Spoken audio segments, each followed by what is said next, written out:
أعوذ بالله من الشيطان الرجيم. بسم الله الرحمن الرحيم.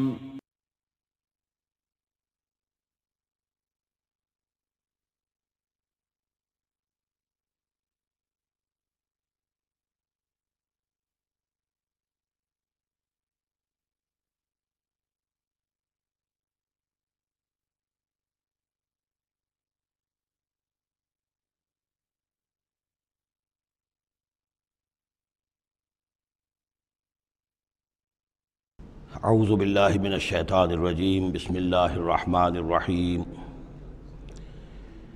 یوم نطوی السماء کطی السجل للکتب کما بدأنا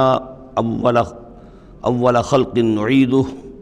وعدا علینا انا کنا فاعلین صدق اللہ العظیم۔ سورہ انبیاء کی جو یہ آخری آیات ہیں ان میں بعض بہت اہم مضامین آئے ہیں۔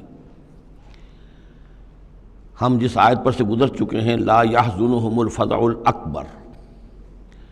اللہ تعالیٰ کے جو نیک بندے ہوں گے انہیں جو قیامت کا زلزلہ آنے والا ہے، جس سے کہ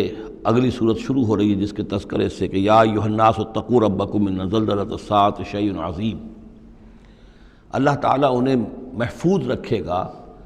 اس فزع اکبر کے اثرات سے۔ لا یحزنہم الفزع الاکبر، احادیث سے یہ معلوم ہوتا ہے کہ صورتحال کچھ ایسی پیش آنے والی ہے کہ ابھی وہ ملاحم کا دور جس میں کہ کافی سختیاں آئیں گی مسلمانوں پر، خصوصاً عالم عرب میں، اور جو بھی عیسائیوں اور یہودیوں کا گٹھ جوڑ جو ہے اس کے خلاف مسلمانوں کو جو قتال کرنا ہے، جنگ کرنی ہے، اس میں کئی مراحل آئیں گے جس میں بہت نقصان ہوگا مسلمانوں کا بھی، پھر بالآخر اللہ تعالیٰ فتح دے گا۔ حضرت مسیح علیہ السلام کے ذریعے سے ایک آسمانی مدد ملے گی، معجزانہ مدد ملے گی اللہ تعالیٰ کی طرف سے، لیکن زمینی سطح پر بھی عام جو اسباب ہیں، عادی اسباب اس دنیا کے، اس کے حوالے سے عرب میں ایک مجدد جو ہیں وہ ظاہر ہوں گے، حضرت مہدی، اور ادھر جو مشرقی علاقہ ہے خراسان کا، جس میں میرے اندازے کے مطابق پاکستان کا علاقہ بھی شامل ہے اور افغانستان ہے، یہاں اس سے پہلے ہی وہ حکومت قائم ہو چکی ہوگی کہ جس سے پھر مدد جائے گی حضرت عیسیٰ علیہ السلام کے ساتھ اور حضرت مہدی کے ساتھ ہو کر، پھر وہ اس اتحاد، عیسائی یہودی اتحاد کا مقابلہ کریں گے۔ اس کے بعد یہ ہے کہ پھر آخری مرحلہ آئے گا یاجوج اور ماجوج کے حملے کا، اور پھر پوری دنیا میں اسلام کا بول بالا ہو جائے گا، دین حق کا غلبہ ہوگا، اور مختلف روایات میں مختلف اس کی مقدار آئی ہے، 40 برس تک بھی، کہ پوری دنیا میں اللہ کے دین کا غلبہ ہوگا۔ خلافت علی منہاج النبوہ، جس کی کہ خبریں ہیں حدیث کے اندر کہ 5واں دور وہ آنا ہے ابھی حضور صلی اللہ علیہ وسلم کے زمانے سے لے کر،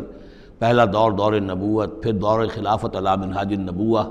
پھر ظالم ملوکیت کا دور، پھر غلامی والی ملوکیت کا دور، اور پھر خلافت علی منہاج النبوہ کا دور۔ اور اب جب یہ خلافت آئے گی تو پھر یہ کل روئے ارضی پر ہوگی، گلوبل ہوگی۔ لا یبقى علی ظہر الارض بیت وبر ولا بدر الا ادخلہ اللہ کلمۃ الاسلام، کوئی گھر اور خیمہ ایسا نہیں رہے گا دنیا میں پورے روئے ارضی پر جس میں کلمہ اسلام داخل نہ ہو جائے۔ اور یہ جو فرمایا حضور نے کہ ان اللہ زوالی الارض، اللہ نے میرے لیے زمین کو لپیٹ کر اور سکیڑ کر مجھے پوری زمین دکھا دی، فرائے تو مشارقہا و مغاربہا، میں نے زمین کے سارے مشرق دیکھ لیے، سارے مغرب دیکھ لیے۔ وَإِنَّ أُمَّتِي سَيَبْلُغُ مُلْكُهَا مَا زُوِّيَ لِي مِنْهَا، میری امت کی حکومت ان تمام علاقوں پر قائم ہو کر رہے گی جو مجھے زمین کو سکیڑ کر دکھا دیے گئے۔ تو یہ ایک دور آنا ہے، اس میں کسی شک و شبے کی گنجائش نہیں ہے، اگرچہ میں یہ نہیں کہہ سکتا کہ ابھی اس میں کتنی تاخیر ہے، یہ مختلف مراحل کب شروع ہوں گے، ٹائم ٹیبل نہیں دے سکتے، لیکن یہ کہ تقریباً یوں سمجھیے کہ قرآن مجید کے بین السطور سے اور احادیث نبویہ میں جو صراحت کے ساتھ خبریں آئی ہیں اس کی بنا پر یہ ہونا ہے۔ لیکن اس کے بعد جو قیامت آنی ہے، قیامت سے پہلے ایک مرحلہ ایسا آئے گا کہ جب یہ ایک ایسی ہوا چلے گی کہ جس کی بنا پر تمام اہل ایمان بڑی ہی آسانی کے ساتھ اور بڑے ہی اطمینان کے ساتھ ان کی روحیں اللہ تعالیٰ قبض کر لے گا اور ان پر موت واقع ہو جائے گی۔ پھر دنیا میں سوائے شریروں کے اور بدماشوں کے اور فساق و فجار کے کوئی نہیں رہے گا، تو پھر ان پر قیامت قائم ہوگی، اور ان کے لیے پھر یہ فضع الاکبر بھی ہے جس کا ذکر ہو رہا ہے یا سورہ انبیاء کے آخر میں، اور انہی کے لیے وہ زلزلۃ الساعہ ہے کہ جس کو کہ اس وقت لوگ جو ہے وہ دیکھیں گے، وہ ساری جو بھی سختیاں ہیں قیامت کی وہ ان کو برداشت کرنی ہے۔ اللہ اپنے نیک بندوں کو اس سے پہلے ہی ایک ایسی ہوا بھیج کر کے جس کے دل میں بھی ایمان ہوگا اس کی بڑی اطمینان اور سکون کے ساتھ اس کی موت واقع ہو جائے گی۔ اللہ تعالیٰ ان کو اس فضع اکبر سے اور زلزلہ عظیم سے بچا لے گا۔ اس کی صریح خبریں موجود ہیں احادیث نبویہ میں۔ لا یحزنہم الفزع الاکبر، انہیں نہیں ستائے گا وہ فضع اکبر، بڑی گھبراہٹ کا وقت جو آنے والا ہے۔ وتتلقاہم الملائکۃ، اور ان سے ملاقات کریں گے، لینے آئیں گے انہیں فرشتے، ان کا استقبال کریں گے۔ ھذا یومکم الذی کنتم توعدون، یہ ہے آپ کا وہ دن جس کا آپ سے وعدہ کیا جاتا تھا۔ اس کے بعد جو کچھ ہوگا، یوم نطوی السماء کطی السجل للکتب، جس دن کہ ہم آسمان کو ایسے لپیٹ لیں گے جیسے کہ کتاب کا تومار، سکرولز جو ہوتے ہیں وہ لپیٹ لیے جاتے ہیں۔ یہاں سماوات نہیں ہے، سما ہے۔ معلوم ہوتا ہے کہ یہی جو ہماری زمین کے قریب ترین جو آسمان ہوگا، اسی علاقے کے اندر در حقیقت یہ سارا جو ہے واقع ہوگا۔ اسی میں سورج بھی ہے، چاند بھی ہے، جمع الشمس والقمر، اسی کے اندر یہ جو بھی کرے ہیں یہ ٹکرائیں گے۔ یہ سارا جو زلزلۃ الساعۃ شیء عظیم جو ہے یہ اسی سولر سسٹم کے اندر ہونے والا ہے۔ جبکہ ہم آسمان کو یوم نطوی السماء کطی السجل للکتب، تو ہم اس کو لپیٹ دیں گے اس آسمان کو کہ جیسے کہ کتاب کا تومار جو ہے اور کتاب کا سکرول لپیٹ دیا جاتا ہے۔ کما بدانا اول خلق نعیدہ، جیسے کہ ہم نے پیدا کیا تھا اسے پہلی مرتبہ، اسی طریقے سے پھر اعادہ کریں گے، اس کا دوہرا دیں گے اس کو۔ وعدن علینا، یعنی یہ کہ جیسے کہ آپ کو معلوم ہے theory of the expanding universe, کہ ہر یہ جو کائنات ہے پھیل رہی ہے یوں اس طریقے سے چکر کھاتے ہوئے، ہر شے، ہر گلیکسی اسے چکر کھاتے ہوئے پھیلتی چلی جا رہی ہے۔ اسی طریقے سے یہ الٹ کر جیسے فنر ہوتا ہے وہ واپس آتا ہے جب، تو پھر اسی طریقے سے چکر کھاتے ہوئے وہ پھر آ کر جب جاتا ہے ایک جگہ پر۔ یوم نطوی السماء کطی السجل للکتب کما بدانا اول خلق نعید وعدا علینا، یہ ہم پر وعدہ ہے۔ انا کنا فاعلین، ہم یقیناً یہ کر کے رہیں گے۔ وَلَقَدْ كَتَبْنَا فِي الزَّبُورِ مِن بَعْدِ الذِّكْرِ، اور ہم نے لکھ دیا تھا زبور میں نصیحت کے بعد، أَنَّ الْأَرْضَ يَرِثُهَا عِبَادِيَ الصَّالِحُونَ، کہ ہماری اس زمین کے وارث ہوں گے ہمارے نیک بندے۔ اسی زمین کو جیسا کہ میں نے کہا جنت بنا دیا جائے گا، اور ابتدائی جو ہے نزل جو ہے ان کے لیے ابتدائی جنت وہ اسی زمین پر فراہم کی جائے گی۔ یہ زمین جو ہے اس کے وارث ہوں گے ہمارے نیک بندے۔ اس میں دونوں اشارے ہو سکتے ہیں، قیامت سے قبل اللہ کے نیک بندوں کی حکومت پوری زمین پر قائم ہو جائے گی، تو زمین کے وارث ہو جائیں گے اللہ کے نیک بندے۔ اور دوسرا یہ کہ آخرت کی زمین مراد ہو تو ظاہر بات ہے اس جنت کے تو ظاہر بات ہے وارث اللہ کے نیک بندے ہیں ہی۔ دونوں امکانات اس آیت میں موجود ہیں۔ ان فی ھذا لبلاغا لقوم عابدین، یقیناً اس میں پہنچا دینا ہے، بات کو پہنچا دینا ہے ان لوگوں کے لیے کہ جو اللہ کے بندے ہیں، اللہ کی بندگی کرنا چاہتے ہیں، اللہ کی عبادت پر کاربند رہنا چاہتے ہیں۔ وما ارسلناک الا رحمۃ للعالمین، اور نبی ہم نے نہیں بھیجا ہے آپ کو مگر تمام جہان والوں کے لیے رحمت بنا کر۔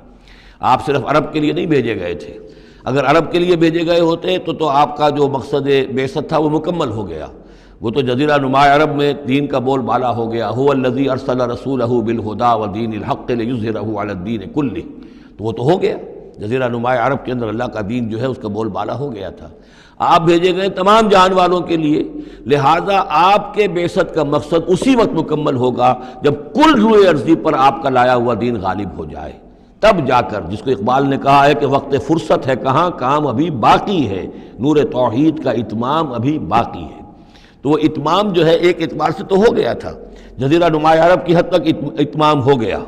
لیکن یہ کہ دنیا جو ہے بھی تو بہت بڑی تھی، نوع انسانی جو ہے بڑی جو ہے اس تک ابھی دین کو پھیلانا تھا، پہنچانا تھا۔ دور خلافت راشدہ میں وہ سلسلہ شروع ہوا ہی تھا، لیکن اس کے بعد یہ ایک سازش کے نتیجے میں عبداللہ ابن سبا نے جو سازش کی یہودی نے اور مسلمانوں کو آپس میں لڑا دیا، ایک فتنۃ الکبریٰ پیدا ہوا جس کے نتیجے میں حضرت عثمان شہید کیے گئے، اور پھر باہمی خانہ جنگی ہوئی، 1,00,000 مسلمان ایک دوسرے کی تلواروں اور نیزوں سے ختم ہو گئے، تو وہ پروسیس وہیں رک گیا۔ اس کے بعد سے تو ہم اس کے واپس آئے ہیں، وہ دین کا جو غلبہ تھا وہ دین سے ہم پیچھے ہٹے ہیں، پسپائی ہوئی ہے۔ لیکن یہ کہ دنیا ختم نہیں ہو سکتی جب تک کہ محمد رسول اللہ صلی اللہ علیہ وسلم کا مقصد بعثت بتمام و کمال پورا نہ ہو، اور مقصد بعثت آپ کا ہے اظہار دین الحق، اللہ کے دین کا غلبہ، اور یہ اللہ کے دین کا غلبہ چونکہ آپ پوری نوع انسانی کے لیے بھیجے گئے ہیں، لہذا کل عالم انسانی پر اس کا ہونا لازم ہے۔ یہ گویا کہ صغرا کبرا قرآن سے ثابت ہے، لیکن اس کی صراحت کے ساتھ خبریں احادیث میں ہیں۔ وما ارسلناک الا رحمۃ للعالمین قل انما یوحی الی انما الہکم الہ واحد، اے نبی ان سے کہہ دیجئے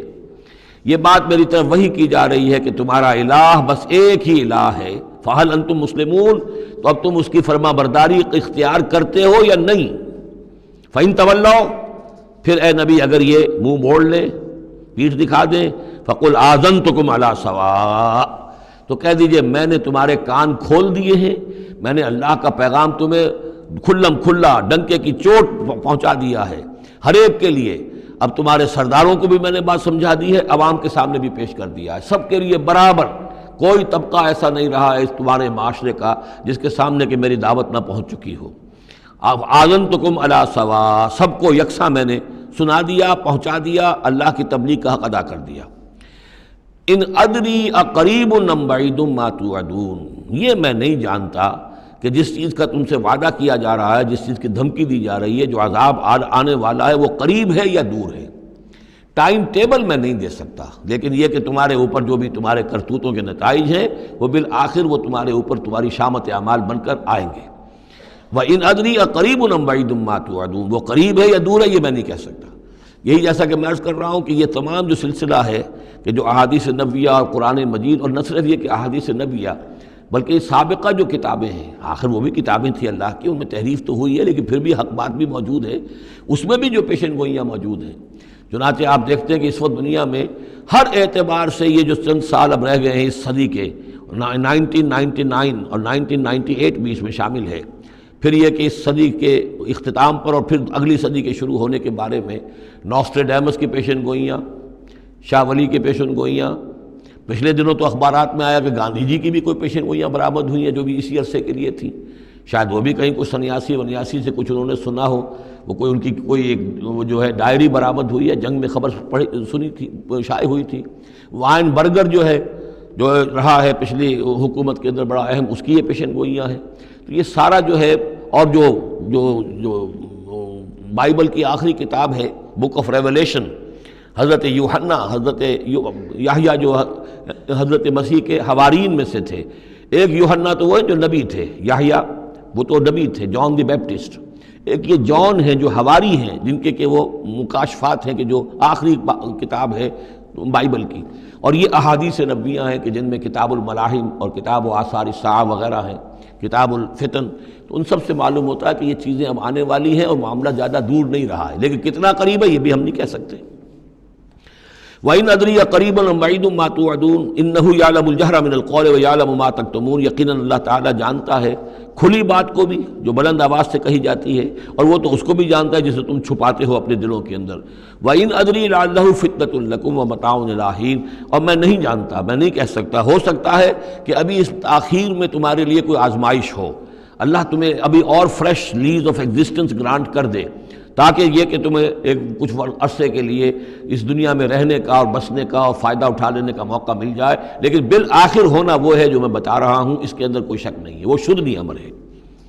قال رب احکم بالحق، کہا نبی نے، رسول نے صلی اللہ علیہ وسلم، پروردگار اب حق کے ساتھ فیصلہ فرما دے۔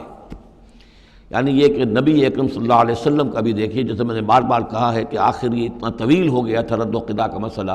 کہ آپ کی طبیعت کے اندر بھی اب بات یہ آ رہی تھی کہ پروردگار اب فیصلہ سنا دے۔ قال رب احکم بالحق، پروردگار اب حق کے ساتھ فیصلہ سنا دے۔ وربنا الرحمن المستعان علی ما تصفون، اور یقیناً اب ان کی طرف خطاب کر کے، ہم تو جس سے مدد طلب کر رہے ہیں وہ ہمارا رب ہے رحمان، ہم اپنے رب سے رحمان سے جو مستعان ہے، جس سے کہ مدد طلب کی جاتی ہے، ہم طلب کر رہے ہیں ان تمام چیزوں کے خلاف جو تم کہہ رہے ہو، جو تمہاری باتیں ہیں، جو تم نے جو اعتراضات کیے ہیں، جو تم نے مجھے زج کیا ہوا ہے، ان سب کا مقابلہ میرے پاس تو یہ ہے کہ میں اپنے پروردگار سے ہی مدد طلب کر رہا ہوں۔ سورۃ الحج، بسم اللہ الرحمن الرحیم، یا ایھا الناس اتقوا ربکم ان زلزلۃ الساعۃ شیء عظیم۔ یہ فزع الاکبر جس سے کہ ختم ہو رہی ہے سورہ انبیاء، اسی کے تذکرے سے یہ شروع ہو رہی ہے سورہ حج۔ اے لوگو ڈرو اپنے رب سے، تقوی اختیار کرو اپنے رب کا، یقیناً قیامت کا زلزلہ بہت بڑی شے ہوگا۔ یوم ترونہا، جس دن کہ تم اس کو دیکھو گے، تذہل کل مرضعۃ عما ارضعت، بھول جائے گی ہر دودھ پلانے والی جسے وہ دودھ پلاتی تھی۔ یعنی واقعہ یہ ہے کہ حیوانات میں جو بھی دودھ پلانے والا کوئی جانور بھی ہو تو اسے بھی اپنے بچوں کے ساتھ جو انس ہوتا ہے، اور خاص طور پر انسانوں میں پھر ماں کی محبت اور شفقت اور ممتا جو ہے وہ اپنی جان دینے کو تیار ہوتی ہے، اپنے بچے کی آنس نہیں آنے دیتی۔ لیکن وہ سخت ایسا دن ہوگا، ایسی سختی ہوگی کہ دودھ پلانے والیاں اپنے دودھ پیتے بچوں کو بھول جائیں گی۔ وَتَضَعُ كُلُّ ذَاتِ حَمْلٍ حَمْلَهَا، اور دہشت کا عالم یہ ہوگا کہ ہر حاملہ کا حمل گر جائے گا۔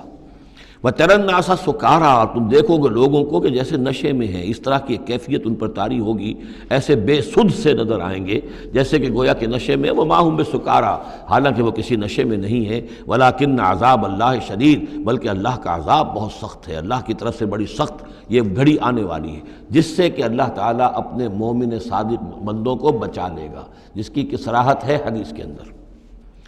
وَمِنَ النَّاسِ مَن يُجَادِلُ فِي اللَّهِ بِغَيْرِ عِلْمٍ، لوگوں میں سے ایسے بھی ہیں جو اللہ کے بارے میں جھگڑتے ہیں، اللہ کی آیات کے بارے میں جھگڑتے ہیں، قرآن مجید کے احکام کے بارے میں جھگڑتے ہیں، جبکہ حال یہ ہے بغیر علم، نہ ان کے پاس کوئی علم ہے،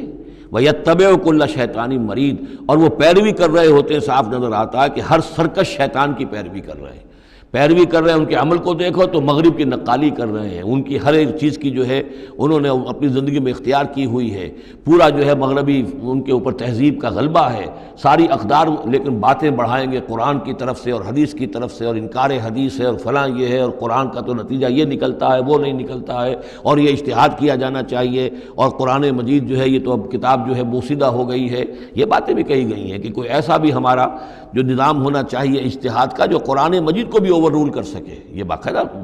رائے موجود ہے کہ قرآن مجید میں بھی جو صریح احکام آئے ہیں وہ بھی ایک خاص قوم کے لیے، خاص وقت کے لیے تھے، یہ ہمیشہ کے لیے نہیں ہے۔ تو بڑے بڑے دانشور، بڑے بڑے جو اسکالرز ہیں، بڑی بڑی ڈگریاں ان کے پاس ہیں، میک گل سے لے کر آئے ڈگریاں، ڈاکٹر فضل الرحمان صاحب آئے تھے تو میک گل سے ڈگری لے کر آئے تھے، جنہوں نے جو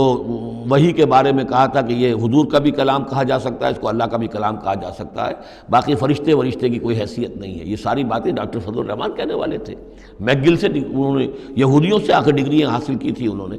اور انہوں نے جو بھی بہت سے اور دانشور بہت سے موجود ہیں اس وقت دنیا میں کہ جو ویسے سمجھے جاتے ہیں کہ بہت وہ اسلامی اسکالرز ہیں، ٹاپ کے اسکالرز ہیں، وائٹ ہاؤس میں بھی انہیں طلب کیا جاتا ہے۔ یہ جو سید حسین نصر ہیں، ایرانی ایک ہیں، اب وہ رہ گئے ہیں جن کا ڈنکا بج رہا ہے زیادہ، ورنہ پہلے یہ ہے کہ یہ دو تھے، سید حسین نصر بھی تھے اور ڈاکٹر فضل الرحمان بھی تھے پاکستان کے۔ لیکن وَمِنَ النَّاسِ مَن يُجَادِلُ فِي اللَّهِ بِغَيْرِ عِلْمٍ وَيَتَّبِعُ كُلَّ شَيْطَانٍ مَرِيدٍ كُتِبَ عَلَيْهِ، اس شیطان کے بارے میں تو یہ بات لکھ دی گئی ہے، طے کر دی گئی ہے، أَنَّهُ مَن تَوَلَّاهُ، کہ جو کوئی بھی اس کی دوستی اختیار کرے گا، فَأَنَّهُ يُضِلُّهُ، تو وہ اسے گمراہ کر کے رہے گا، وَيَهْدِيهِ إِلَىٰ عَذَابِ السَّعِيرِ، اور پہنچا کر رہے گا اسے اس جلانے والے دوزخ کے عذاب میں۔ یا ایھا الناس، اے لوگو، ان کنتم فی ریب من البعث، اگر تمہیں کوئی شک ہے کہ کیسے دوبارہ زندہ ہو جائیں گے، کیسے اٹھا لے گا اللہ تعالیٰ، کوئی تمہیں اشکال پیدا ہوتا ہے تو لو ہم تمہیں ایک مثال سے سمجھاتے ہیں۔ فَإِنَّا خَلَقْنَاكُم مِّن تُرَابٍ، سوچو ہم نے تمہیں مٹی سے پیدا کیا، اس لیے کہ باپ کے بھی جسم میں اگر نطفہ بنا ہے، منی بنی ہے، کہاں سے بنی ہے؟ غذا کہاں سے آئی تھی اس کی؟ ساری غذا تو مٹی سے آئی ہے، زمین سے آئی ہے، یہیں سے آئی ہے، وہ منرلز ہیں، وہ سب کچھ ہیں، گوشت کھایا ہے تو بکری نے جو کہاں سے غذا لی تھی؟ زمین سے لی تھی۔ تو تمہاری جو تخلیق ہے سب کی ابتدا میں جو ہے وہ مٹی سے ہے، من تراب ثم من نطفۃ، پھر وہ نطفے کی ایک شکل بنی، ثم من علقۃ، پھر تم ایک علقہ کی شکل میں تھے۔ اس علقہ کے بارے میں بعد میں عرض کروں گا، ابھی میں اس کا کوئی ترجمہ نہیں کر رہا، اس کا ترجمہ عام طور پر جو جمع ہوا خون کیا جاتا ہے یہ ترجمہ صحیح نہیں ہے۔ ثم من مضغۃ، پھر یہ کہ وہ ایک لوتھڑے کی طرح تھا، گوشت کا ایک لوتھڑا سا تھا، مخلقۃ غیر مخلقۃ، پہلے اس پہ کوئی نشانات تھے ہی نہیں، پھر اس لوتھڑے کے اوپر نشانات آنے شروع ہوئے، معلوم ہوا کہ یہاں سے یہ بازو نکلیں گے، یہاں سے یہ ٹانگیں نکلیں گی، اسی کے اندر جو ہے یہ آثار شروع ہو گئے۔ لنبین لکم، تاکہ ہم تمہیں کھول کھول کر بیان کر دیں۔ یہ جو بھی سٹیجز ہیں کہ جو ایمبریونک جو سٹیجز ہیں، اس میں واقعہ یہ کہ اس کے بارے میں کیتھل مور کا میں قول آپ کو سنا چکا ہوں، جو تعارف قرآن کا میرا لیکچر تھا، کہ ان چیزوں کے بارے میں حیران اور ششدر ہیں جو اس وقت ایمبریولوجی کے سب سے بڑے ماہر ہیں، جن کی ٹیکسٹ بک سے دنیا کے اندر سب سے زیادہ مستند مانی جاتی ہے، کہ ہم حیران ہیں کہ یہ ساری چیزیں قرآن مجید نے کیسے کہی ہیں، اور یہ بالکل ایگزیکٹ جو ہے تعبیر ہے ان سٹیجز کی کہ جو رحم مادر میں انسانی جنین جن سٹیجز سے گزرتا ہے اس کی اس سے زیادہ صحیح تعبیر ہو نہیں سکتی۔ وَنُقِرُّ فِي الْأَرْحَامِ مَا نَشَاءُ، یہی مضمون چونکہ دوبارہ پھر آئے گا سورہ مومنون کے پہلے رکوع میں، تو میں وہاں اس کے بارے میں تفصیل سے کروں گا۔ اور ہم ٹھہرائے رکھتے ہیں رحموں میں جو ہم چاہتے ہیں، یعنی رحم کے اندر پھر رحم مادر میں وہ حمل رہتا ہے، اب وہ حمل بیٹے کا ہوا ہے، بیٹی کا ہوا ہے، یا بیٹا یا بیٹی وہ ذہین ہے، فتین ہے، خوبصورت ہے، کیسی ہے، صحیح ہے، سالم ہے، وہ ہمارا فیصلہ ہے۔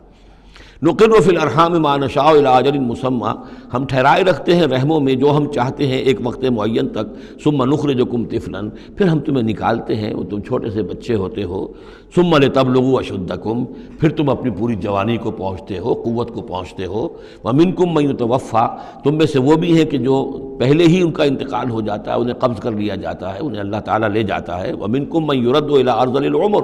اور تم میں سے ایسے بھی ہوتے ہیں جو بڑی ہی نکمی ضعیفی کی عمر کو پہنچ جاتے ہیں، لکئی لا یعلم من بعد علم شیئا، کہ پھر وہ نہ جانے سب کچھ جاننے کے باوجود کچھ بھی۔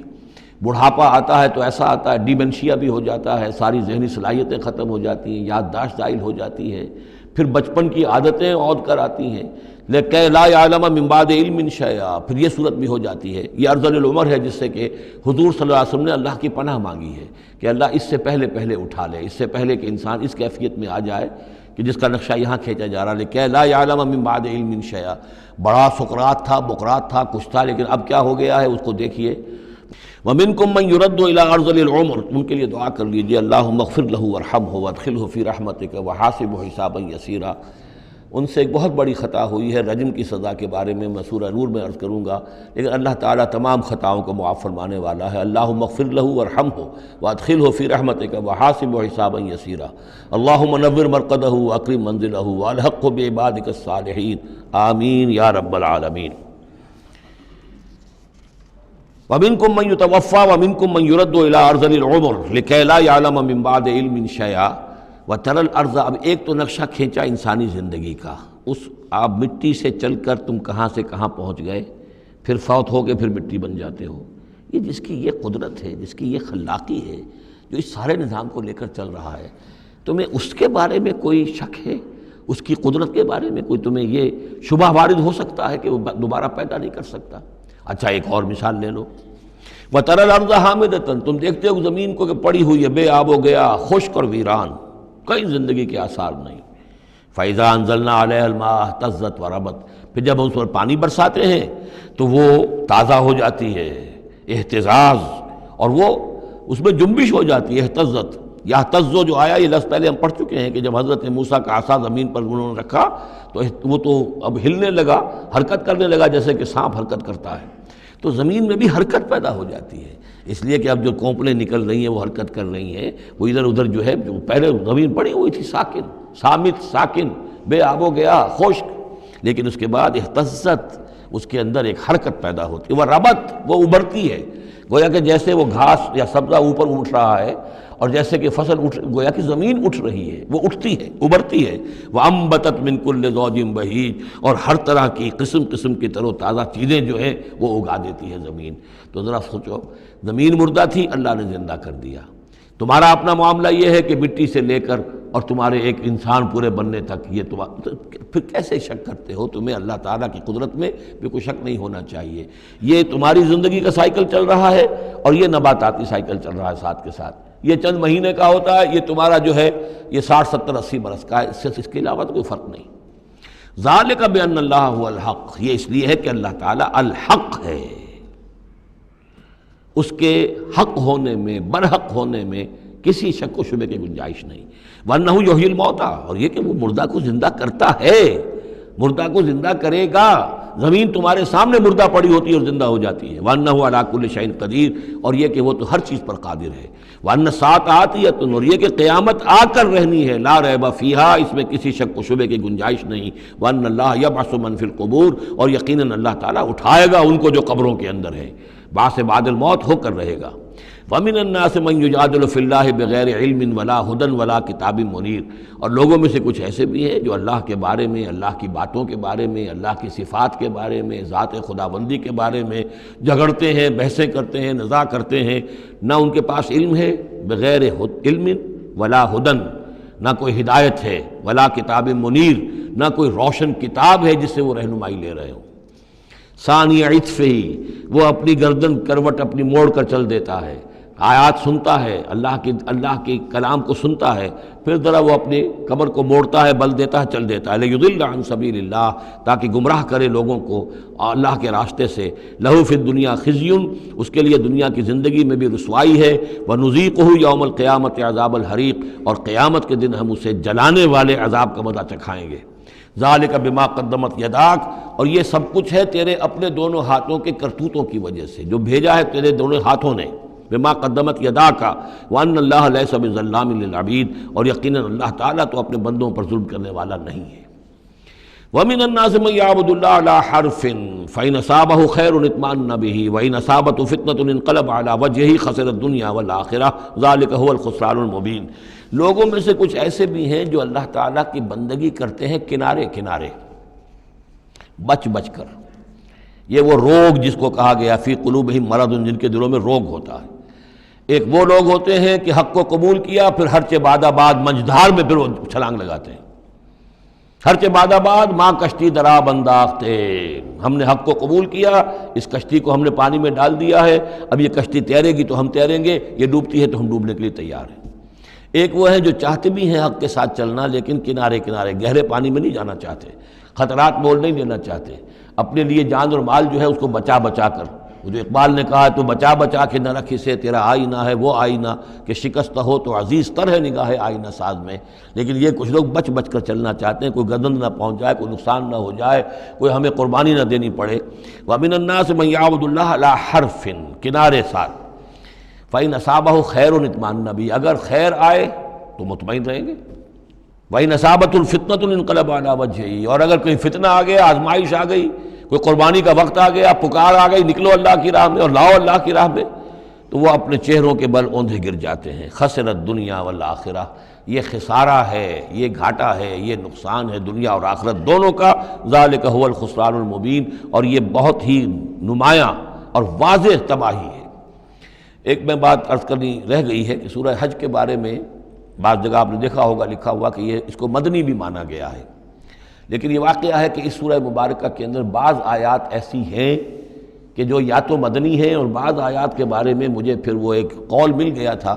حبر الامہ حضرت عبداللہ ابن عباس رضی اللہ تعالی عنہما کا، وہ میں بعد میں انشاءاللہ وہ کل ہم پڑھیں گے۔ وہ آیات نازل ہوئی ہیں اثناء سفر ہجرت میں۔ ظاہر بات ہے کہ جب حضور مکے سے نکل آئے ہیں اور جا رہے ہیں تو کتنے دن لگے ہیں، کوئی وہ چند گھنٹے کا، ایک گھنٹے کی فلائٹ تو نہیں تھی کہ جو ہوائی جہاز سے آپ چلے گئے ہوں، آدھے گھنٹے کی فلائٹ ہے کل، نہیں، لیکن یہ کوئی وقت لگا۔ اس میں بھی جو آیات نازل ہوئی ہیں، اور اس صورت میں کئی آیات ایسی ہیں کہ جن کی بڑی گہری مشابہت آپ کو مل جائے گی سورہ بقرہ کی آیات کے ساتھ۔ چنانچہ شہادت علی الناس والی آیت بھی اس صورت میں بھی ہے، سورہ بقرہ میں بھی ہے،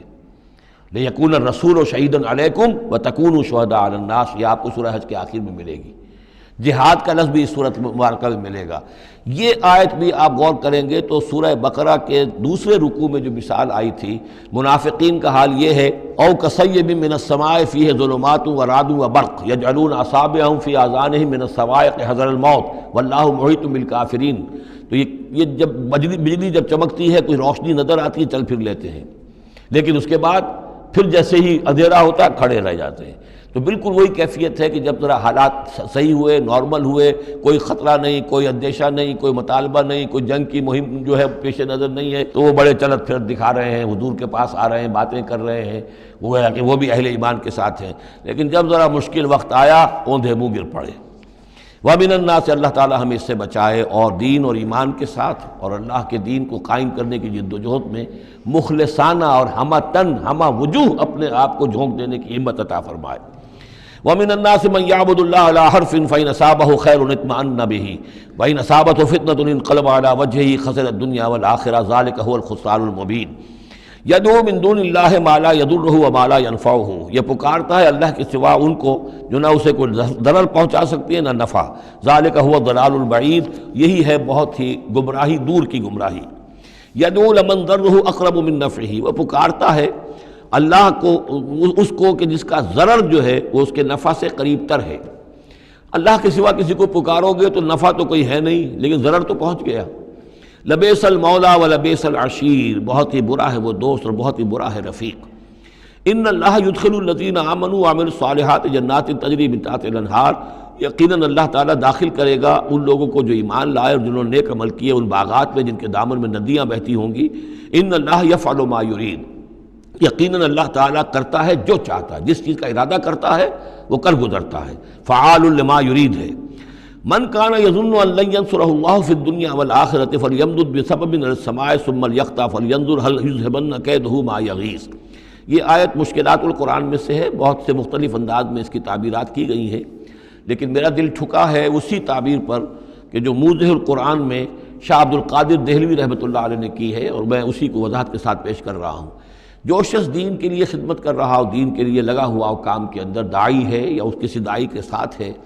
اب اس کے لیے یہ ہوتا ہے کہ ایک تو امید ہوتی ہے کہ اللہ کی مدد آئے گی، آج نہیں تو کل آئے گی، کل نہیں تو پرسوں آئے گی۔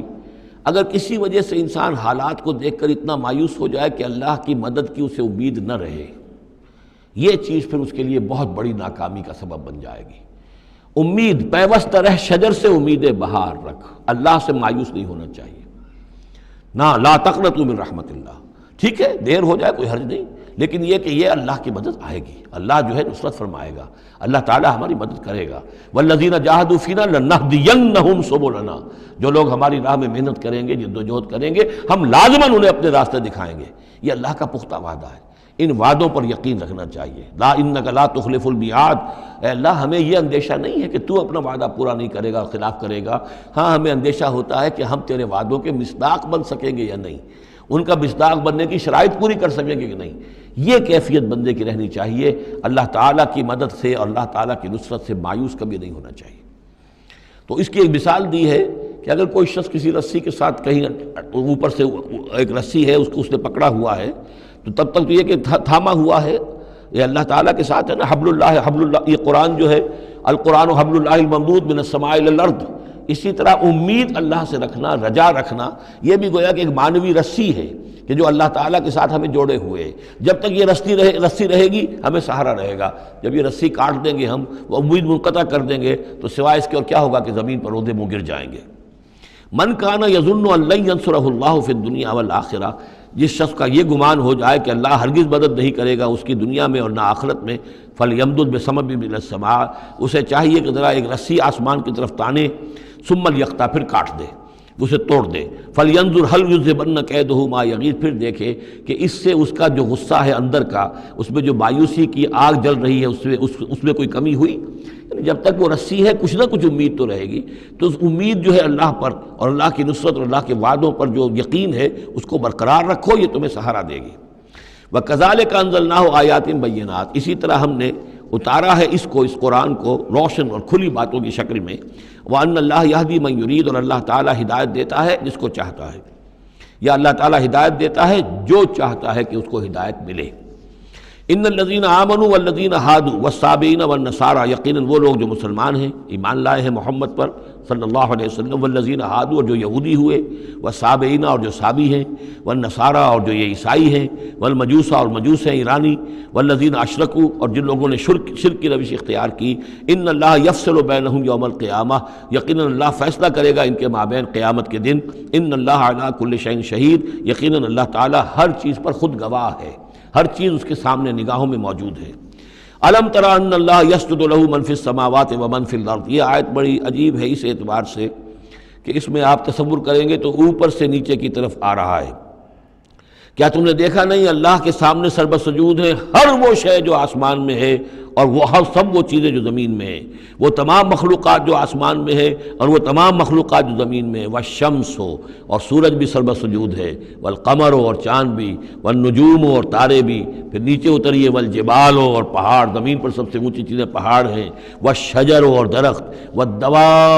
والدواب اور یہ تمام جو بھی چوپائے چل رہے ہیں زمین کے اوپر حیوانات، وَكَثِيرٌ مِّنَ النَّاسِ اور لوگوں میں سے بھی بہت سے۔ لوگوں میں سے تفریق ہے کہ کچھ باغی ہو گئے ہیں، باقی تو یہ ساری مخلوقات اللہ کے قانون کی پابند ہیں، قانون تکوینی کے اندر ہے، یہ اللہ کی بندگی کر رہی ہیں، یہ سجدے میں ہے، ہر شے اللہ کے سامنے سر بسجود ہے۔ ہاں انسانوں کے اندر بغاوت بھی ہے، انسانوں میں سے کچھ لوگ وہ ہیں کہ جنہوں نے سورج کو پوجنا شروع کر دیا، سورج اللہ کو پوج رہا ہے اور وہ سورج کو پوج رہے ہیں، چاند کو پوجنا شروع کر دیا، درختوں کو پوجنا شروع کر دیا،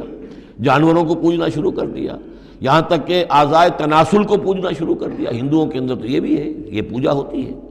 تو یہ ہے ان لوگوں کی گراوٹ۔ انسانوں میں سے اللہ تعالیٰ جس کو ہدایت دے دیتا ہے، معرفت حاصل ہو جاتی، پھر وہ اسی کے سامنے سر بسجود ہوتے ہیں۔ وَكَثِيرٌ حَقَّ عَلَيْهِ الْعَذَابُ لیکن بہت سے ایسے ہیں کہ جو عذاب الہی کے مستحق ہو جاتے ہیں۔ وَمَن يُهِنِ اللَّهُ فَمَا لَهُ مِن مُكْرِمٍ اور جنہیں اللہ تعالیٰ ہی رسوا کر دے، ذلیل کر دے، اب اس کو عزت دینے والا کوئی نہیں ہے۔ جنہوں نے اپنے آپ کو ذلیل کیا، مخلوقات کے سامنے جھک گئے، انہوں نے ان کو اپنا معبود بنا لیا، جبکہ اللہ تعالیٰ کے سامنے سب ساری کی ساری مخلوقات جو ہے وہ تو اللہ کی بندگی میں ہے، اور اللہ نے تو اسے بنایا تھا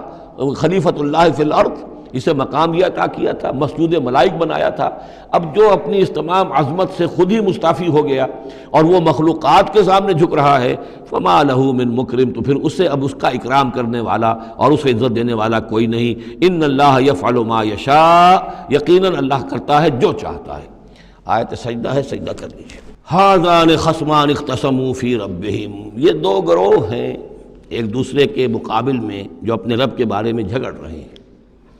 ایک وہ ہیں جو ایمان لے آئے ہیں۔ اب جیسا کہ میں نے عرض کیا یہ صورت ہے مکی، لیکن اس میں کچھ آیات شامل ہیں، یہ بھی ہو سکتا ہے کہ مدنی ہو اور یہ بھی ہو سکتا ہے کہ اثناء سفر ہجرت میں نازل ہوئی، لیکن بحیثیت مجموعی یہ ہے تقریباً آخری دور کی، آخری زمانے کی صورت۔ ھذان خصمان اب ظاہر بات ہے مکے میں دو گروہ بالکل نمایاں ہو چکے تھے، ایک وہ جو حضور پر ایمان لائے اور ایک وہ کہ جو اڑے ہوئے ہیں۔ اختصموا فی ربہم یہ اپنے رب کے بارے میں جھگڑ پڑے ہیں۔ فالذین کفروا تو جو اللہ سے کفر کر رہے ہیں، انکار کر رہے ہیں، قطعت لہم ثیاب من نار ان کے کپڑے کاٹے جائیں گے، بنائے جائیں گے، جیسے درزی جو ہے پہلے وہ کترتا بیوتتا ہے پھر سیتا ہے، تو ان کے لیے جو بنائے جائیں گے کپڑے وہ آگ کے ہوں گے۔ قطعت لہم ثیاب من نار بیوتے جائیں گے، قطع کیے جائیں گے ان کے لیے کپڑے آگ کے۔ یصب من فوق رؤوسہم الحمیم ان کے سروں کے اوپر کھولتے ہوئے پانی کے تریڑے دیے جائیں گے۔ یسحر بہ ما فی بطونہم والجلود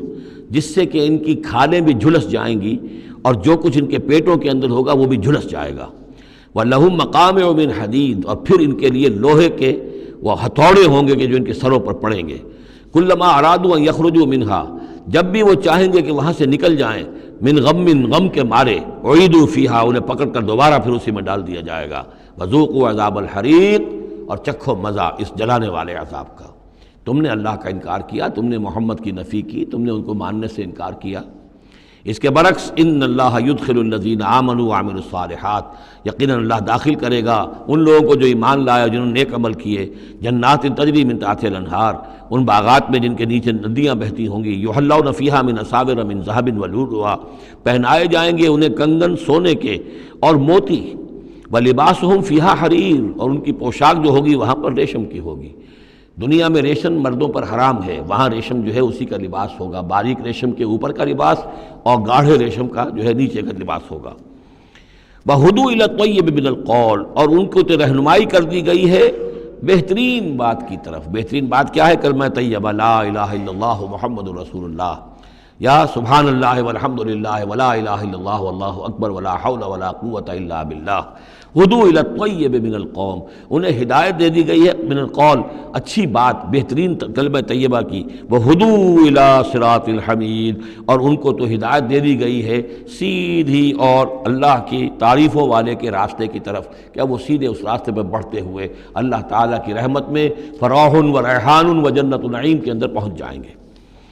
ان الذین کفروا یصدون عن سبیل اللہ، یقیناً وہ لوگ جنہوں نے کفر کیا اور جو روک رہے ہیں لوگوں کو اللہ کے راستے سے، والمسجد الحرام ہے، اور مسجد حرام سے روک رہے ہیں۔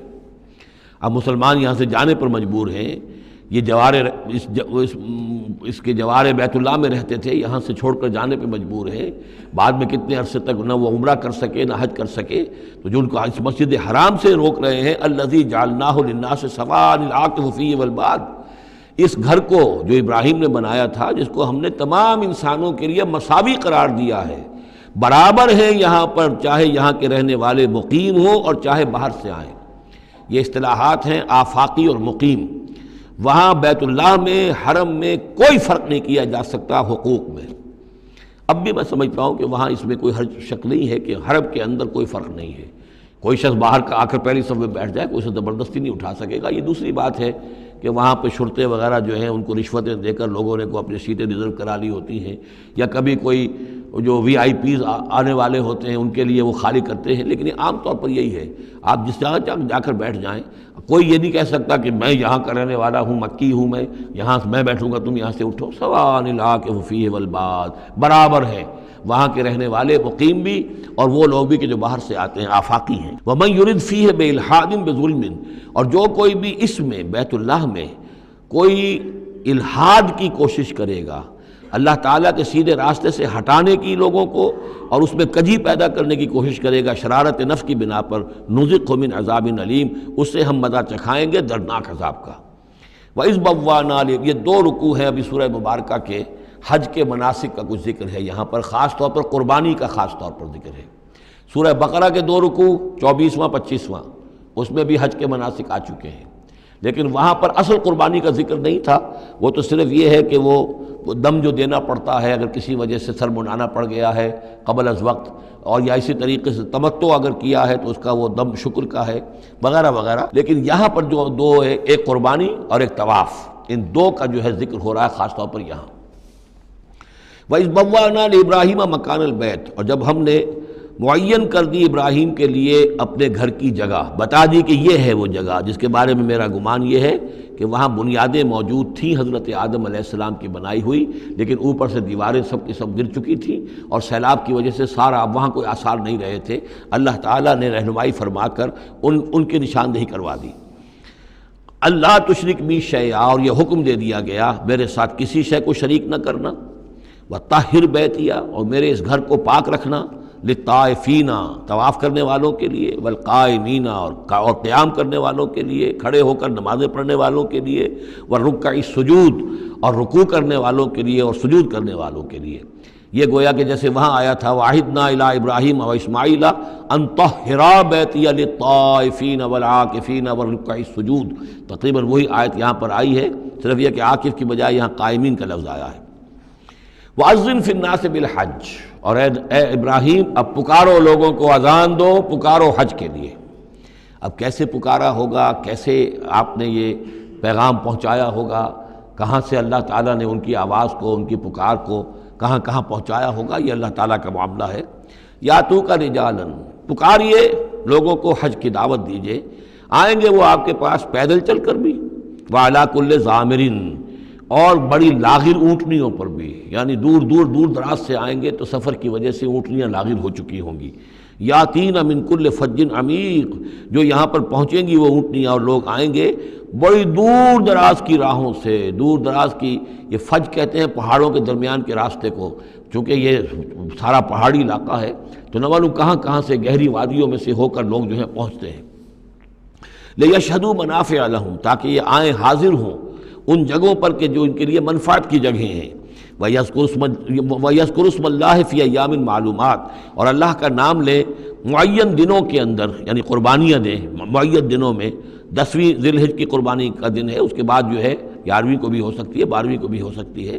یا ایام معلومات ہیں۔ عَلَىٰ مَا رَزَقَهُم مِّن بَهِیمَةِ الْأَنْعَامِ، تو اللہ کا نام لیں ذبح کرتے ہوئے، اللہ کا نام لیں ان پر کہ جو ہم نے انہیں یہ چوپائے عطا کیے ہیں، مویشی دیے ہیں۔ فَكُلُوا مِنْهَا، تو ان کو ذبح کر کے، ان کی قربانی دے کر اس میں سے خود بھی کھاؤ۔ وَأَطْعِمُوا الْبَائِسَ الْفَقِيرَ، اور جو برے حال میں ہو، فقیر محتاج جو بہت ہی خستہ حال ہے، اس کو بھی کھلاؤ۔ ثُمَّ لْيَقْضُوا تَفَثَّهُمْ، پھر یہ کرنے کے بعد پھر اپنے میل کچیل دور کرو، پھر احرام کھولنا ہوتا ہے، پھر یہ کہ وہ رنحت رمی ہوتی ہے، نہر ہوتا ہے، حلق ہوتا ہے، اور پھر طواف۔ چار یہ الفاظ جو ہیں یہ 10ویں تاریخ کے ہیں، 4 افعال، رمی اور نہر، پھر جا کر قربانی دینا، پھر یہ کہ حلق کر کے اور پھر یہ احرام کھل گیا، اب نہاؤ دھو میل کچیل جو بھی احرام کی وجہ سے صاف کرو، اچھے کپڑے پہنو اور پھر جاؤ اور طواف کرو، طواف زیارہ۔ ثم لیقضوا تفثهم، پھر چاہیے کہ وہ دور کریں اپنے میل کچیل، ولیوفوا نذورهم، اور جو بھی نذریں مانگی ہوئی ہوں ان کو پورا کریں، ولیطوفوا بالبیت العتیق، اور اب جا کر اس قدیم گھر کا طواف کریں۔ ذالک، یہ سن چکے، ومن يعظم حرمات اللہ فهو خیر له عند ربہ، اور جو کوئی اللہ تعالیٰ کی حرمتوں کی تعظیم کرے، یہ بیت اللہ الحرام ہے، یہ اشہر حرم ہے، یہ ساری چیزیں جو ہے اللہ تعالیٰ کی حرمتیں ہیں، حرمات اللہ ہیں، اللہ نے جس جس چیز کو کہ محترم قرار دیا ہے۔ سورہ مائدہ میں ہم پڑھ چکے ہیں، وہ جانور کے جو ہدی کے جانور ہیں وہ بھی محترم ہیں، جن کے گھروں میں گردنوں میں پٹے ڈال دیے گئے ہیں، معلوم ہے کہ یہ ہدیم بالغ الکعبہ جانے والے ہیں، وہ بھی محترم ہیں۔ عام مین البیت الحرام جو ہیں، جو لوگ حاجی جا رہے ہیں، ان کی بھی حرمت ہے۔ تو جو بھی من یعظم حرمات اللہ ہے، جو کوئی بھی اللہ تعالیٰ کی حرام کی ہوئی شے، محترم ٹھہرائی ہوئی چیزوں کی تعظیم کرے گا، فہو خیر لہ عند ربہ، تو وہ اسی کے لیے بہتر ہوگا، اس کا اجر و ثواب اسے ملے گا اپنے رب کے پاس۔ وَأُحِلَّتْ لَكُمُ الْأَنْعَامُ إِلَّا مَا يُتْلَىٰ عَلَيْكُمْ، اور حلال کر دیے گئے تمہارے لیے سارے چوپائے سوائے اس کے جو تم کو سنا دیا گیا ہے، یعنی یہ کہ خنزیر کا معاملہ ہے اس کو حرام کر دیا گیا ہے، باقی بکری ہے، بھیڑ ہے، گائے ہے، بیل ہے، اونٹ ہے، ان سب کو اللہ کی راہ میں تو اس کی قربانی ہو سکتی ہے۔ فاجتنبوا الرجس من الاوثان، تو پھر تم بچو، ان بتوں کی گندگی سے بچو۔ یہ ہے اصل میں بچنا جو ہے وہ سب سے پہلے شرک، اور وہاں پر سب سے بڑا شرک جو ہے وہ بت پرستی کا ہو رہا تھا۔ واجتنبوا قول الزور، اسی طریقے سے جھوٹ کہنے سے، جھوٹ بات سے بھی بچو۔ حنفاء للہ، یکسو ہو جاؤ اللہ کی طرف، یکسو اسی کے بندے بن جاؤ، غیر مشرکین بہ، اس حال میں کہ اس کے ساتھ کسی بھی اعتبار سے شرک نہ ہو، کسی پہلو سے، کسی اعتبار سے، ذات میں، صفات میں، حقوق میں، اختیارات میں، کہیں بھی کوئی شرک کا شائبہ نہ آنے پائے۔ ومن یشرک باللہ، اور جو کوئی اللہ کے ساتھ شرک کرے گا، فکأنما خر من السماء، تو وہ تو ایسے ہے جیسے وہ رسی کٹ گئی اور اب وہ زمین کے اوپر گر پڑا، زمین کی طرف جا رہا ہے آسمان سے۔ کوئی شخص ہے جو آسمان سے کسی بلند چیز سے کسی رسی کے ساتھ لٹکا ہوا ہے، وہاں سے گر گیا یا رسی کٹ گئی، اب جو گر رہا ہے فکأنما خر من السماء فتخطفه الطیر، اب یا تو یہ کہ وہ جو پرندے ہیں وہ اسے اچک کر لے جائیں، کوئی باز آئے اور پکڑ کر لے جائے، کوئی اور ہو، جو بھی یہ بڑے بڑے جانور ہوتے ہیں کہ جو شکار کرتے ہیں پرندوں کا، تخطفه الطیر، پرندے اس کو اڑا کر لے جائیں، اور تہوی بہ الریح، یا یہ کہ پھر ہوا ان کو لے جا کر گرائے فی مکان صحیح، کسی دور کی جگہ میں کوئی ہوا جو ہے جھونکا اس کو لے جائے اور کسی کھائی میں جا کر گرا دے۔ یہ معاملہ ہے اس شخص کا جو اللہ کے ساتھ شرک کرتا ہے، اس کے پاس کوئی سہارا نہیں رہا۔ اب توحید والا جو ہے وہ ایک سہارے پر قائم ہے، قول ثابت بالحیات الدنیا، یہ جو ہم ثبات عطا کرتے ہیں اہل ایمان کو، بالقول الثابت فی الحیات الدنیا، دنیا کی زندگی میں۔ ذالک، یہ تم نے سن لیا، یہ احکام تم نے سن لیے۔ ومن یعظم شعائر اللہ، پھر سن لو جو اللہ کے شاعر کی تعظیم کرے گا، فإنها من تقوی القلوب، تو یقیناً یہ دلوں کے تقوی کی بات ہے۔ ان تمام چیزوں کی ہم پڑھ چکے ہیں سورہ بقرہ میں، ان الصفا والمروۃ من شعائر اللہ، بیت اللہ شعیرہ ہے، اور وہ مقام ابراہیم شعیرہ ہے، صفا اور مروہ جو ہے شعیرہ ہیں۔ شعیر وہ چیز ہے کہ جس سے اللہ تعالیٰ کی بندگی کا شعور پیدا ہو، ان کے ساتھ وہ چیزیں وابستہ ہیں، وہ تاریخ ان کی ہے کہ جس کے حوالے سے پھر یہ کہ اللہ تعالیٰ کا شعور جو ہے انسان کے اندر پیدا ہوتا ہے، اس کی ذات کا، صفات کا۔ لکم فیہا منافع الی اجل مسمى، یہ جو جانور ہیں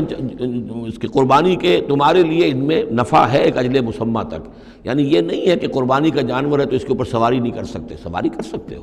قربانی کا جانور ہے تو اس کا دودھ پی سکتے ہو، اگر وہ گائے ہے درمیان میں اگر کوئی دودھ ہے یا بکری ہے لے کے جا رہے ہو تو اس کا دودھ پی سکتے ہو۔ منافع الی اجل مسمى، ایک وقت معین تک کے لیے۔ ثم محلها الی بیت العتیق، پھر ان کا جو اصل مقام ہے جہاں انہیں لے جا کر پیش کر دینا ہے وہ ہے بیت العتیق، یعنی اللہ کا گھر۔ اللہ کا گھر کا جو منہر ہے پھر اس کو وسیع کر کے، اور منا کی وادی میں ایک بہت بڑی جگہ ہے، ورنہ اس سے پہلے جو ہے یہ مروہ کی جو پہاڑی ہے، صفا اور مروہ کے پاس جو ہے یہ قربان گاہ تھی، مروہ ہی سے وہ وادی شروع ہو جاتی ہے کہ جس پر کچھ آگے چل کر وہ منا کا پورا آتا ہے، اب یہ منہر جو ہے وہ ادھر ایکسٹینڈ کر دیا گیا ہے۔ وَلِكُلِّ أُمَّةٍ جَعَلْنَا مَنسَكًا، اور ہم نے ہر امت کے لیے ایک قربانی کا نظام مقرر کیا، لِيَذْكُرُوا اسْمَ اللَّهِ عَلَىٰ مَا رَزَقَهُم مِّن بَهِيمَةِ الْأَنْعَامِ، تاکہ وہ اللہ کا نام لیا کریں ان مویشیوں پر کہ جو ہم نے انہیں عطا فرمائے ہیں۔ فَإِلَٰهُكُمْ إِلَٰهٌ وَاحِدٌ، تو جان لو تمہارا الہ ایک ہی اللہ ہے، واحد۔ فَلَهُ أَسْلِمُوا، اس کے سامنے سر تسلیم خم کرو، اس کی اطاعت قبول کرو۔ یعنی یہ ایسا نہ ہو کہ بس قربانی تو ہو رہی ہے، باقی سب حرام خوریاں ہو رہی ہیں،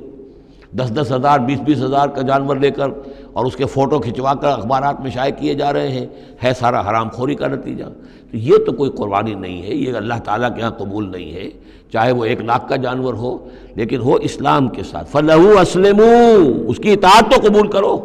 اس کے حلال اور حرام کے پابند تو ہو، اس کے حرام کردہ چیزوں سے منہ نہ مارو۔ وَبَشِّرِ الْمُخْبِتِينَ، اور اے نبی بشارت دے دیجئے مخبتین کو، اخبات کہتے ہیں جو اپنے آپ کو پست کر لیں اللہ کے سامنے، تواضع اور عاجزی اختیار کرنے والے۔ الَّذِينَ إِذَا ذُكِرَ اللَّهُ وَجِلَتْ قُلُوبُهُمْ، یہ جو سورہ انفال کے شروع میں الفاظ آئے تھے اس سے ملتے جلتے الفاظ ہیں۔ وہ کون لوگ ہیں؟ وہ لوگ مخبتین کہ جب اللہ کا ذکر کیا جائے تو ان کے دل لرز اٹھتے ہیں، کانپ اٹھتے ہیں۔ وَالصَّابِرِينَ عَلَىٰ مَا أَصَابَهُمْ، اور جو بھی کوئی تکلیف ان پر آئے، کوئی مصیبت آئے، کوئی ناگوار صورتحال درپیش ہو جائے تو اس پر صبر کرنے والے۔ والمقیم الصلاۃ، اور نماز کے قائم کرنے والے۔ ومما رزقناہم ينفقون، اور جو کچھ ہم نے ان کو دیا ہے اس میں سے ہمارے لیے خرچ کرنے والے، ہماری رضا جوئی کے لیے، ہمارے دین کے لیے یا محتاجوں کے لیے انفاق کرنے والے۔ اللہم ربنا اجعلنا منہم والبدن جعلناها لکم من شعائر اللہ، اور یہ جو قربانی کے جانور خاص طور پر اونٹ ہیں، ان کو ہم نے تمہارے لیے ان کو بھی شاعر بنا دیا، یہ بھی اللہ کے شاعر میں سے ہے، اس لیے کہ یہ اونٹ جو ہے ابھی اللہ کے نام پر قربان کیے جا رہے ہیں۔ لکم فیہا خیر، تمہارے لیے ان میں خیر ہے، بھلائی ہے۔ ظاہر بات ہے کہ ان کا بھی گوشت تم کھا سکو گے اور غریبوں کو کھلا سکو گے، لیکن یہ کہ ہیں وہ شاعر اللہ، اس لیے کہ وہ نامزد ہو چکے ہیں بیت اللہ کے لیے، اللہ کے لیے کہ یہ قربانی کے جانور ہیں کہ جن کو قربان کیا جانا ہے بیت اللہ کے قریب۔ فاذکروا اسم اللہ علیہا صواف،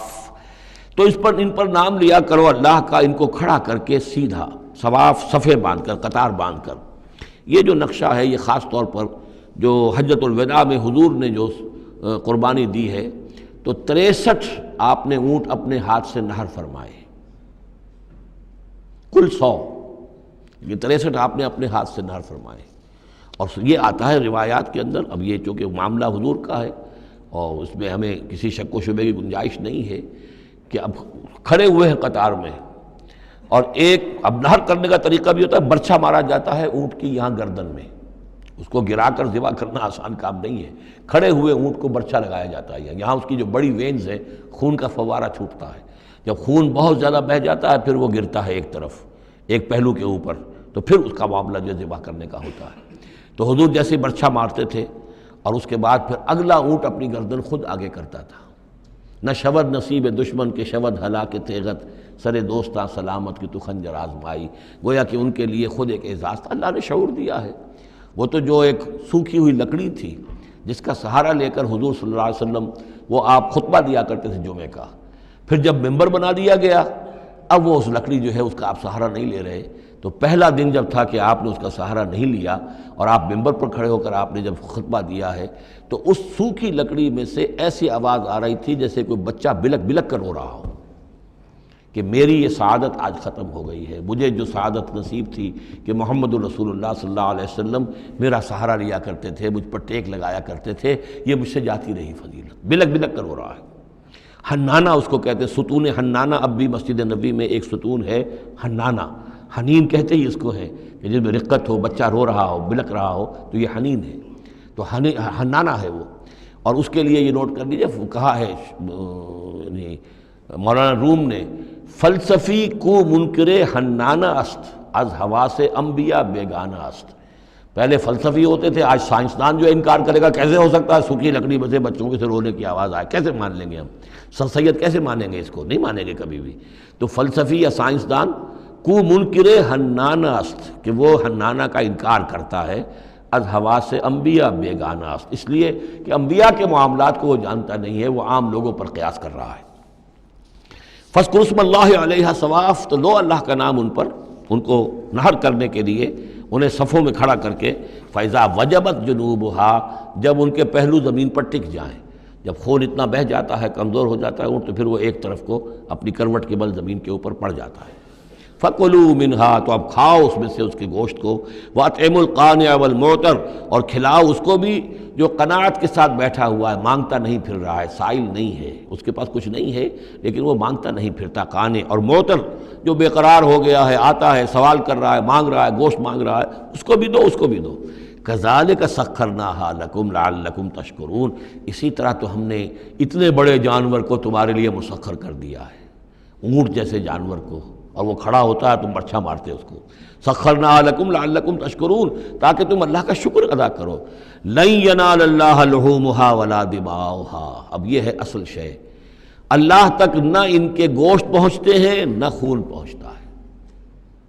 ولیکن ینالہ التقوی منکم، ہاں اگر پہنچتا ہے اس تک تو تقوی اگر ہے تمہارے اندر تو اللہ تک پہنچ جائے گا۔ یعنی یہ کہ ایک یہ رسومات ہے، ظاہری شکل ہے، ظاہری شکل اصل دین نہیں ہے، اگرچہ اس کے بغیر بھی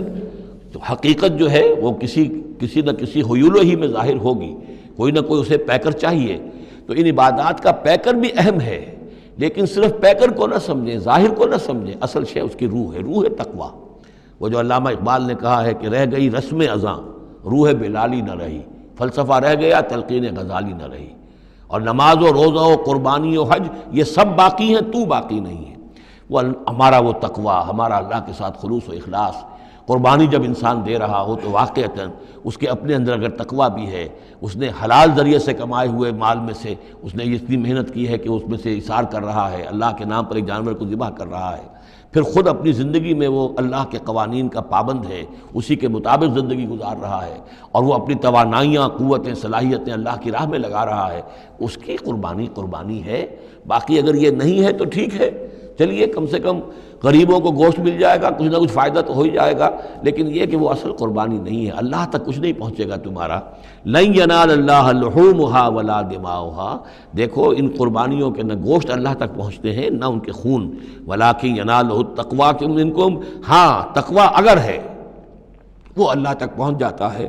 کذالک سخرھا لکم لتکبروا اللہ علی ما ھداکم، اسی طرح اللہ تعالیٰ نے اسے تمہارے لیے مسخر کر دیا ہے، لتکبروا اللہ علی ما ھداکم،